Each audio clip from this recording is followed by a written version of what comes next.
Struggling waitress fixed billionaire's broken arm for nothing. Her life changed in ways she never imagined. What if a single moment of kindness could change 2 lives forever? Claire wiped down the cracked vinyl booth for the 3rd time that morning, her worn sneakers squeaking against the diner's faded linoleum floor. At 36, she'd been working double shifts at Murphy's Diner for 2 years, ever since her husband's medical bills had drained their savings account dry. The morning rush had slowed to a trickle, leaving only the familiar hum of the coffee machine and the distant rumble of 18-wheelers on the interstate outside. She glanced at the clock above the pie case, 10:47 a.m. In 13 minutes, she could take her first break, maybe call the hospital to check on Dad's test results. Her hands trembled slightly as she folded the dish towel, a habit she'd developed since the stress started eating at her sleep. The little bell above the door chimed, and Claire looked up to see a well-dressed man stumbling inside, his expensive suit torn at the shoulder, his face pale with pain. "Please," he whispered. "I think my arm is broken. Where are you watching from today?" Claire rushed toward the stranger, her nursing school training from 15 years ago kicking in before her mind could catch up. The man was clutching his left arm against his chest, his breathing shallow and uneven. Despite his obvious wealth, she could tell from his Italian leather shoes and gold watch. There was something vulnerable about him that reminded her of her father in his hospital bed. "Sit down, honey," she said gently, guiding him to the nearest booth. "I'm Claire. What's your name?" He winced as he settled into the seat, beads of sweat forming on his forehead despite the diner's chilly air conditioning. "Daniel," he managed through gritted teeth. "I was driving to a meeting when a deer ran into the road. Swerved and hit a tree about a mile back. My phone's dead, and I saw your lights." Claire's heart ached for this stranger. She'd seen enough pain in her family to recognize when someone was trying to be brave while falling apart inside. Without hesitation, she grabbed the first aid kit from behind the counter and knelt beside his booth, her practiced hands gently examining his arm through his torn jacket.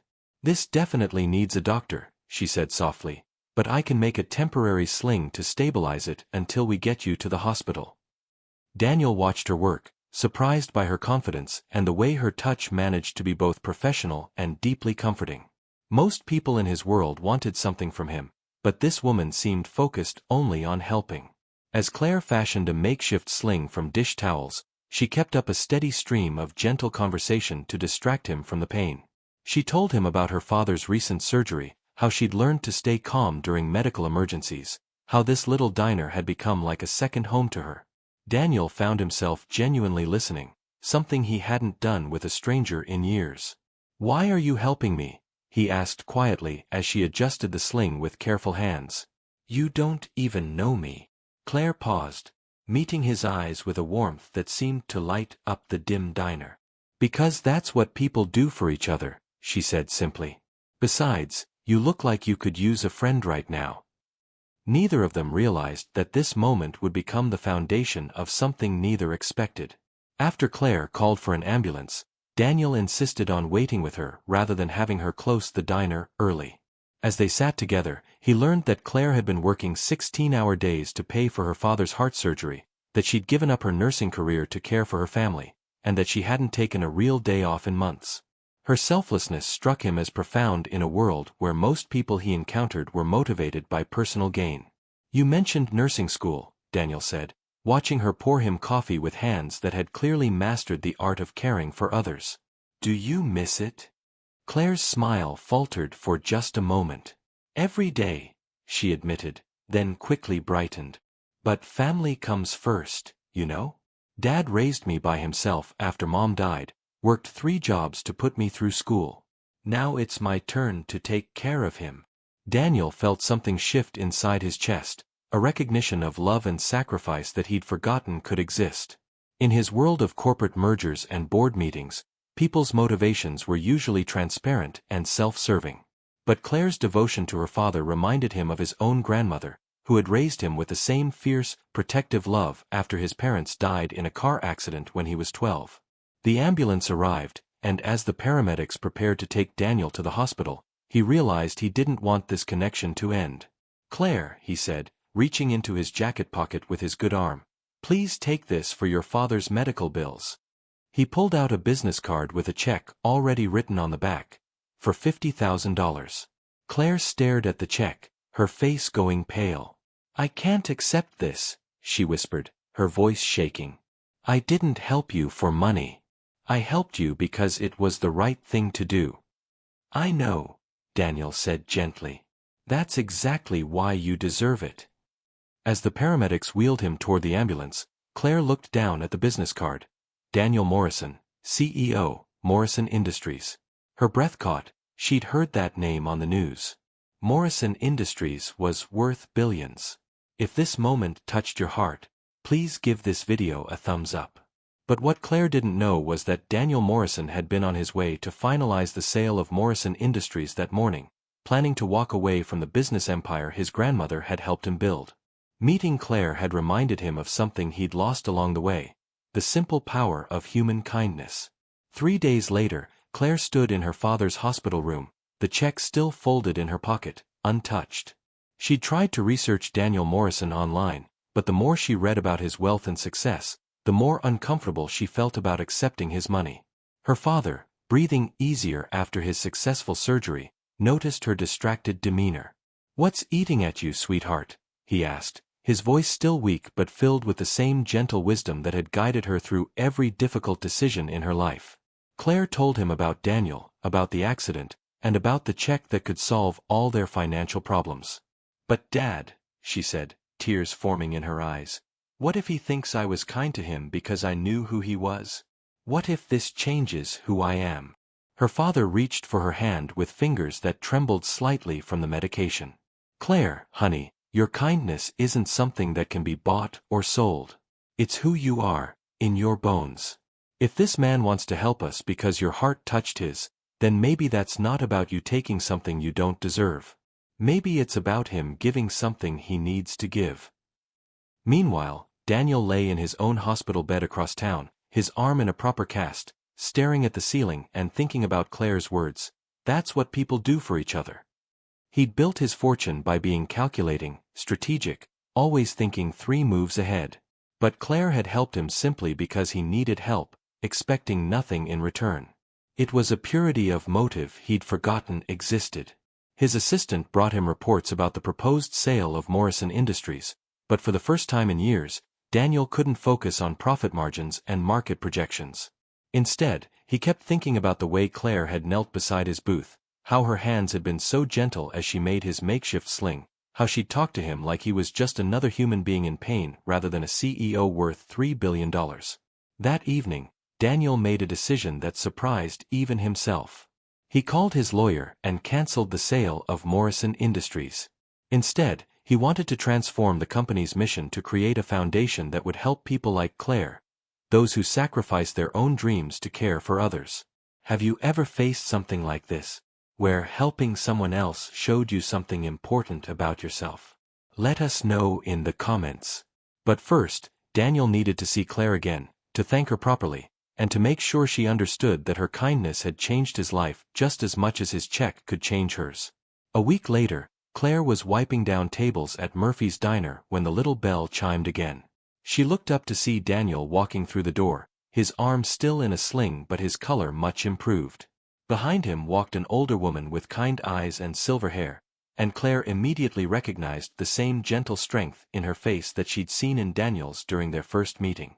"Claire," Daniel said, his voice warm with gratitude, "I'd like you to meet my grandmother, Helen Morrison."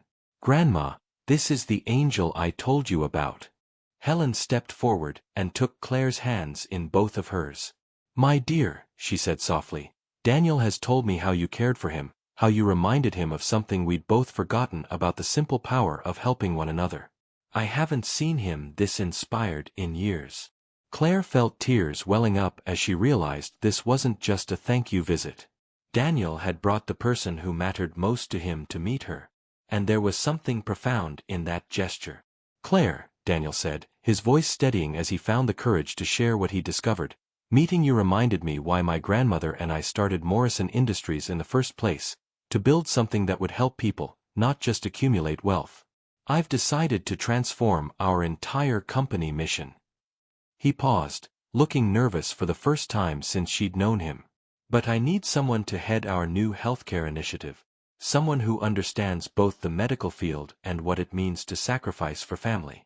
Someone with the heart of a nurse and the wisdom of someone who's lived through real struggle. Claire's breath caught as she began to understand what he was offering. The position would pay enough to secure your father's ongoing care and then some, Helen added gently. But more than that, you'd be helping thousands of families facing the same choices you've had to make. The diner fell silent, except for the gentle hum of the coffee machine. Claire looked around at the cracked vinyl booths, the faded linoleum, the place that had been her refuge for 2 years of struggle. Then she thought about her father, breathing easier in his hospital bed, and about all the other families who might benefit from the kind of help Daniel was offering. If you've been enjoying this story, subscribe to our channel for more heartwarming tales. But the most remarkable part was still to come, because Claire's answer would not only change her own life, but would transform Daniel's understanding of what true wealth really meant. Claire looked into Daniel's hopeful eyes and saw not the billionaire CEO from the news articles, but the vulnerable man who had stumbled into her diner a week ago, in need of help and human kindness. "Yes," she whispered, and then stronger. "Yes, I'll do it." The transformation that followed was more beautiful than either of them could have imagined. Within 6 months, the Morrison Healthcare Initiative had helped over 2,000 families navigate medical crises without financial ruin. Claire found herself traveling across the country, visiting hospitals and clinics, her nursing background finally put to use on a scale that amazed her. She worked alongside doctors to create support programs for family caregivers, and every day she remembered her father's words about kindness being something you carry in your bones. Daniel discovered that building something meaningful was far more fulfilling than accumulating wealth. He and Claire became close friends and then something deeper, bonded by their shared understanding that true richness comes from lifting others up. Helen, now 82, often joked that a broken arm had led to the healing of her grandson's heart. 1 year after that morning in Murphy's diner, Claire stood in her father's backyard, watching him tend to his tomato garden with steady hands and clear eyes. His surgery had been completely successful, and the experimental treatment program funded by Morrison Industries had given him a new lease on life. He looked up at his daughter, his face bright with pride. "You know, sweetheart," he said, brushing soil from his hands, "I always knew your kindness would take you places. I just never imagined it would take you this far." Claire smiled, thinking about the wedding ring on her left hand and the new life she and Daniel were building together. But more than that, she thought about the thousands of letters they received each week from families who had been helped by the foundation, people who no longer had to choose between caring for loved ones and financial survival. The little diner still stands on that stretch of interstate, though it's under new management now. Sometimes Claire and Daniel stop by when they're driving through, and she always orders coffee and pie, remembering the morning when 2 broken people, one with a broken arm, one with a broken spirit from too much struggle, found exactly what they needed in each other's unexpected kindness. As they sat in that same cracked vinyl booth last month, Daniel reached across the table and took her hand. "Do you ever wonder what would have happened if I'd driven past your diner that morning?" he asked. Claire squeezed his fingers gently and smiled. "I think we would have found each other somehow," she said. "Some connections are just meant to be." If you enjoyed this story, please remember to like, leave a comment with your thoughts about kindness changing lives, and subscribe for more heartwarming tales. Thank you for joining us on this journey that proves sometimes the smallest acts of compassion can create the most extraordinary transformations.